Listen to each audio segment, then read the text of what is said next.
সাপেদার এরকম কত কত নাম আমি বলবো। তাই ইউথ আজকে ডাকেনি স্বাধীন দেশ স্বাধীনতার জন্য। আজও যদি রক্তের প্রয়োজন হয়, যদি স্বৈরাচারী সরকার মনে করে শেষ রক্তবিন্দু পর্যন্ত ছাত্র সমাজ রাত করে থাকবে তো এই অধিকার শুধু আমাদের নয়, এই অধিকার গোটা ভারতবর্ষের ছাত্র সমাজের, যুব সমাজের, এই অধিকার গোটা দেশকে বিনির্মাণ করার জন্য। এই অধিকার হচ্ছে দেশের দুর্নীতি অভিনন্দন। এই লড়াই অনেক কঠিন, এই লড়াই এখানে কোনো নয়, এই লড়াই অনেক দূর পর্যন্ত যাবে, সংসদ পর্যন্ত গেছে। প্রয়োজনে যদি আবারও দরকার হয় আবারও সংসদ দেওয়া হবে, জবাবদিহিতা দিতে হবে, শিক্ষামন্ত্রীকে পদত্যাগ দিতে হবে, অ্যাকাউন্টেবিলিটি সরকারকে দিতে হবে। কেন নিট পরীক্ষা মাসের জন্য 1 থেকে 5-10 মিনিটের মধ্যে আমরা ছেড়ে দেবো।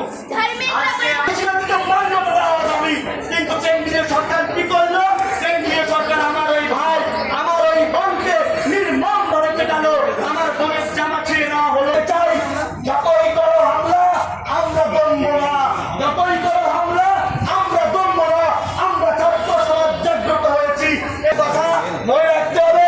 আমার যে ভাই যে বোন সুসাইড করলো তাদেরকে 1 কোটি টাকা করে ক্ষতি পুরস্কার দিতে হবে। দিতে হবে না? দিতে হবে না?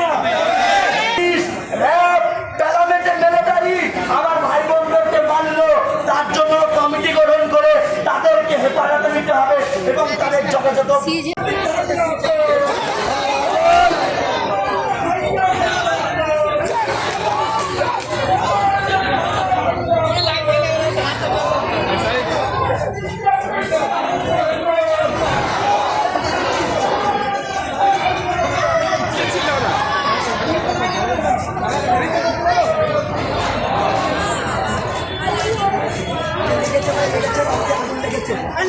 বলছে দুহা মারবে কি আছে